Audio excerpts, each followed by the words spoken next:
Hello and welcome back. Today I want to talk about a little speed wobble. So, little background for my particular situation is when I bought this bike, Michelin just came out with a recall for that TKC 80 tire to have it taken off and replaced with whatever else. So at the time I went ahead and bought the Motaz Adventure Rail Z, and that was about 600 miles. So I've got a little over 10,000 miles on this bike now, and so I've always had, I'm almost 11,000 miles, and I've always had the Motaz on the bike, with the exception of that first 600 miles, which of course is just break-in period anyway. So what I found is at higher speeds, you kind of get the little oscillation going on there. You back off the throttle and it'll smooth out and you're fine. But anything past, say, 90 miles an hour, it would do this, and I've had it as bad as this before I had to back off. So I thought it was just the design of the bike, and that's why the bike comes with the steering stabilizer, just because it's inherently unstable. But riding with Tyler and Russ, I was asking them how they dealt with it, and come find out they didn't have that. Interesting. So a couple things you could do to clear up that little wobble. So number one, drop the forks all the way down. I tried that, didn't do anything, still had it.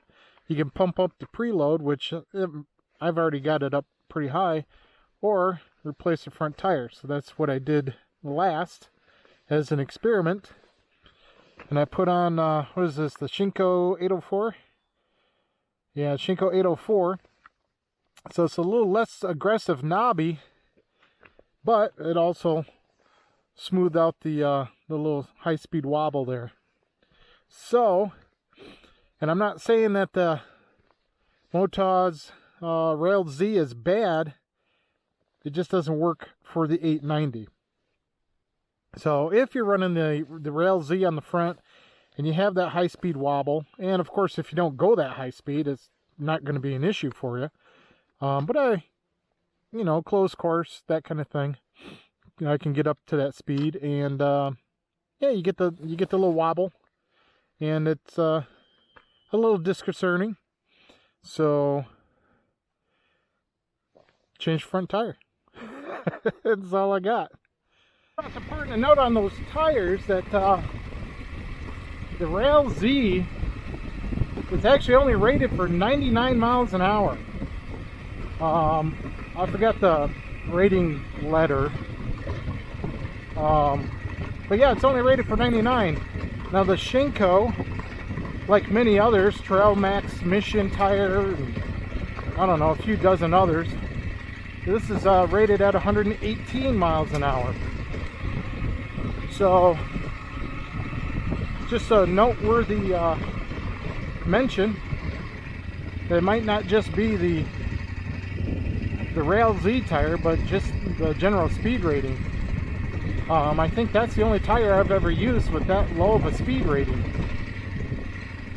So, but so far I will say, with the Shinko here being a much less knobby tire, I don't feel a lot of difference.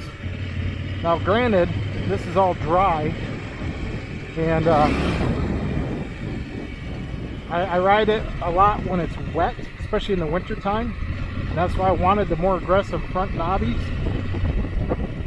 So I will withhold my full review on the Shinko until later on this fall and or winter, when we have some wet conditions.